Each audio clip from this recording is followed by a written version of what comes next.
सभी को राधे राधे, सभी को हर हर महादेव। हमारे इस यूट्यूब चैनल पंडित देसाई ब्रजवासी चैनल में आप सभी का स्वागत है। तो दोस्तों, आज हम आपको बता रहे हैं श्रावण मास का महत्तम का 21वां अध्याय है। इससे पहले आगे की कथा कहें उससे पहले हमारे इस यूट्यूब चैनल पंडित देसाई ब्रजवासी चैनल को सब्सक्राइब करें और बेल आइकन दबाना ना भूलें। लाइक और शेयर अवश्य करें। बोलो शंकर भगवान की जय। सनत कुमार बोले, हे सिंधु, हे दयानिधे, कृपया करके आप पौर्णमासी व्रत की विधि कहिए, क्योंकि हे स्वामी, इसका मातम सुनने वाले की स्वर्ण इच्छा बढ़ती है। ईश्वर बोले, हे सनत कुमार, इस श्रावण मास में पूर्णमासी तिथि को उत्सर्जन उपाकर्म संपन्न होते हैं। पौष के पूर्णिमा तथा माघ की पूर्णिमा तिथि को उत्सर्जन कृतों के लिए होती है, अथवा उत्सर्जन कृत हेतु पौष की प्रतिपदा अथवा माघ की प्रतिपदा तिथि विहित है, तथा रोहिणी नामक नक्षत्र उत्सर्जन कृत के लिए प्रसस्त होता है, अथवा अन्य कालों में भी अपनी अपनी शाखाओं के अनुसार उत्सर्जन तथा उपाकर्म दोनों का साथ साथ करना उचित माना गया है। अतः श्रावण मास की पूर्णिमा को उत्सर्जन कृत प्रशस्त होता है। साथ ही ऋग्वेदियों के लिए उपाकर्म हेतु श्रावण नक्षत्र होना चाहिए। चतुर्दशी पूर्णिमा अथवा प्रतिपदा तिथि में जिस दिन श्रवण नक्षत्र में हो उस दिन ऋग्वेदियों को उपाकर्म करना चाहिए। यजुर्वेदियों का उपाकर्म पूर्णिमा में और सामवेदियों का उपाकर्म हस्त नक्षत्र में होना चाहिए। गुरु तथा शुक्र के अस्तकाल में भी सुखपूर्वक उपाकर्म करना चाहिए, किंतु इस काल में इसका प्रारंभ पहले नहीं होना चाहिए, ऐसा विधियों में माना गया है। शास्त्रों में माना गया है। ग्रहण तथा संक्रांति के दूषित काल के अनंतर ही इसे करना चाहिए। हस्त नक्षत्र युक्त पंचमी तिथि में अथवा भाद्रपद पूर्णिमा तिथि में उपाकर्म करें। अपने अपने ग्रह सूत्रों के अनुसार उत्सर्जन तथा उपाकर्म करें। अधिक मास आ जाने पर इसे शुद्ध मास में करना चाहिए। ये दोनों कर्म आवश्यक हैं, अतः प्रत्येक वर्ष इन्हें नियम पूर्वक करना चाहिए। उपाकर्म की समाप्ति पर द्विजता तत्व के द्विज जातियों के विद्वान रहने पर स्त्रियों को सभा में सभादीप निवेदन करना चाहिए। उस दीपक को आचार्य ग्रहण करें या किसी अन्य ब्राह्मण को प्रदान करें।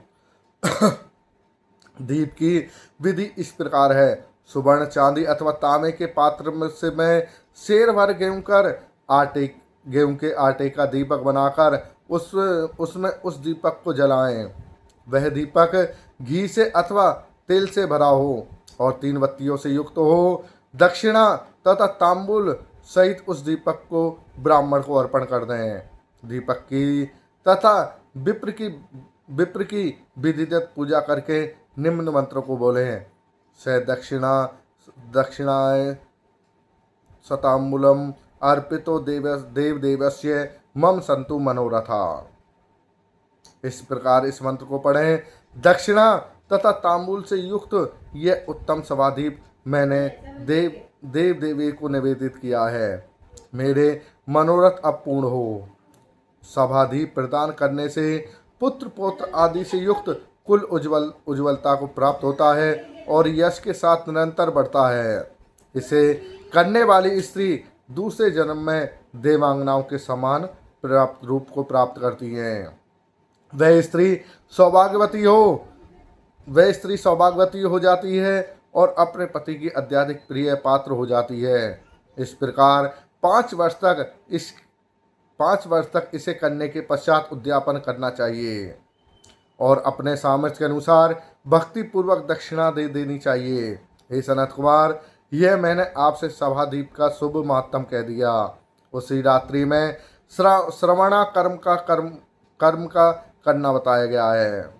उसके बाद वहीं पर सर्पबलि भी दी जाती है। वह और अपना अपना ग्रह सूत्र देखकर ये दोनों कृत ही करना चाहिए।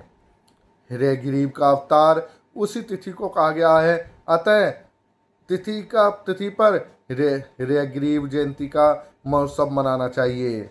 उनकी उपासना करने वाले के लिए यह उत्सव नित्य करना बताया है। श्रावण पूर्णिमा के दिन श्रावण नक्षत्र में भगवान श्री हरि हिरयग्रीव के रूप में प्रकट हुए हैं और सर्वप्रथम उन्होंने सभी पापों का नाश करने वाले सामदेव का गान किया।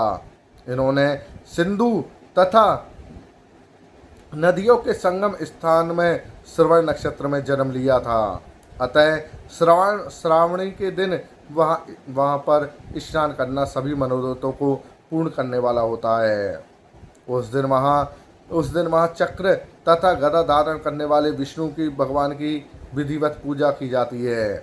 इसके बाद सान गान का श्रवण करें और ब्राह्मणों की हर प्रकार से पूजा करें और अपने बंधु बांधवों के साथ वहाँ क्रीड़ा करें और भोजन करें। स्त्रियों को चाहिए कि उत्तम पति प्राप्त करने के उद्देश्य से जल क्रीड़ा करें। उस दिन अपने अपने देश में तथा घर में इस महोत्सव को मनाना चाहिए तथा हिरयग्रीव की पूजा करनी चाहिए और उनके मंत्र का जाप करना चाहिए। यदि इस प्रकार से यह मंत्र इस प्रकार है। ओम नमो भगवते धर्माय आत्मविशोधनाय नमः। यह मंत्र बनता है। यह मंत्र सभी सिद्धियां प्रदान करने वाला और 6 प्रयोगों को सिद्ध करने वाला है। इस मंत्र का 18 लाख अथवा 18,000 जप का है। कलयुग में इसका पुरोचर इससे भी 4 गुना जप करने से होता है। कलयुग में 4 गुना जप का फल बताया गया है। इस प्रकार करने पर हिरयग्रीव प्रसन्न होकर उत्तम वांछित फल देते हैं। इसी पूर्णिमा के दिन रक्षाबंधन मनाया जाता है, जो सभी रोगों को दूर करने वाला तथा सभी अशुभों का नाश करने वाला है। हे मुनिश्रेष्ठ, इसी प्रसंग में एक प्राचीन इतिहास सुनिए। इंद्र की विजय प्राप्ति के लिए इंद्राणी ने जो किया था उसे मैं बता रहा हूँ। पूर्व काल में 12 वर्षों तक देवासुर संग्राम होता रहा। तब इंद्र को थका हुआ देखकर देवी इंद्राणी ने उस सुरेंद्र से कहा, हे देव, आज चतुर्दशी तिथि का दिन है। प्रातः होने पर सब ठीक हो जाएगा। मैं रक्षाबंधन अनुष्ठान करूंगी, उससे आप अजय हो जाएंगे। तब ऐसा कहकर इंद्राणी ने पूर्णमासी के दिन मंगल कार्य संपन्न करके इंद्र के दाहिने हाथ में आनंददायक रक्षा बांधी। उसके बाद ब्राह्मणों का द्वारा स्वस्थ वाचन किए गए और तथा रक्षाबंधन के से युक्त इंद्र ने दानव सेना पर आक्रमण किया और एक क्षण भर में उसे जीत लिया। इस प्रकार विजयी होकर इंद्र तीनों लोकों में पुनः प्रतापवान हो गए। हे मुनीश्वर, मैंने आपसे रक्षाबंधन के इस प्रभाव का वर्णन कर दिया, जो कि विजय प्रदान करने वाला, सुख देने वाला और पुत्र आयोग तथा धन प्रदान करने वाला है। सनत कुमार बोले, हे देव श्रेष्ठ, यह रक्षाबंधन किस तिथि में और तथा कब किया जाता है? हे देव, कृपया करके इसे बताएं। हे भगवान, जैसे आप अद्भुत बातें बताते जा रहे हैं, वैसे वैसे अनेक अर्थों से युक्त कथा सुनने को मेरी तृप्ति नहीं हो रही है। मेरी सुनने की प्रबल इच्छा बढ़ती जा रही है। ईश्वर बोले, बुद्धिमान मनुष्य को चाहिए कि श्रावण मास का महीना आने पर पूर्णमासी तिथि को सूर्योदय के समय श्रुति स्मृति के विधान से स्नान करे। इसके बाद संध्या जप आदि करके देवताओं, ऋषियों तथा पितरों का तर्पण करने के बाद सुवर्ण में पात्र में बनाई गई सुवर्ण सूत्रों से बंधी हुई मुक्ता आदि से विभूषित विचित्र तथा स्वच्छ रेशमी तंतुओं से निर्मित विचित्र ग्रंथियों से सुशोभित सर्पस अक्षत्रों से गर्वित एक अत्यंत मनोहर रक्षा तत्व अथवा राखी बनाएं। इसके बाद कलश स्थापना करके उसके ऊपर पूर्ण पात्र रखें और पुनः उस पर रक्षा को स्थापित कर दें। उसके बाद राम्य आसन पर बैठकर सुजनों के साथ वारांगना को नृत्य गान आदि तथा क्रीड़ा मंगल कृत संगलन में लगे रहें। इसके बाद यह मंत्र पढ़कर पुरोहित रक्षा बांधे। येन बद्धो बलि राजा दानवेंद्रो महावरः तेन तो वंदनामि रक्षे माचल है।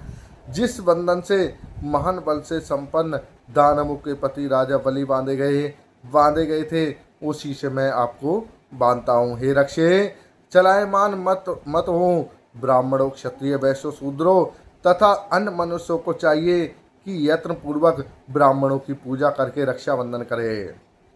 जो इस स्थिति में रक्षाबंधन करता है वह सभी दोषों से रहित होकर वर्ष प्रतन सुखी रहता है। विधान विधान को जानने वाला मनुष्य, जो मनुष्य शुद्ध श्रावण मास में इस रक्षाबंधन अनुष्ठान करता है, वह पुत्र पुत्रों और स्वजनों के सहित एक वर्ष भर अत्यंत सुख से रहता है। उत्तम व्रत करने वाले को चाहिए कि भद्रा में रक्षाबंधन ना करे, क्योंकि भद्रा में बांधी गई रक्षा विपरीत फल देने वाली होती है। रक्षाबंधन में राखी का त्योहार नहीं बनाया जाता। इस प्रकार श्री स्कंद पुराण के अंतर्गत ईश्वर सनत कुमार समाज के श्रावण मातम में नवातन नामक 21वां अध्याय पूर्ण हुआ। बोलो शंकर भगवान की जय, बोलो विष्णु भगवान की जय। तो दोस्तों, इस प्रकार से हमने एक एक करके आपको पूरे श्रावण मास का कथा का मातम सुनाते रहेंगे। जिन्होंने हमारे इस YouTube चैनल पंडित देसाई ब्रजवासी चैनल को सब्सक्राइब नहीं किया और बेल आइकन नहीं दबाया, वह बेल आइकन दबाएं और लाइक और शेयर अवश्य करें। सभी को जय राधे, जय श्री कृष्णा, हर हर महादेव।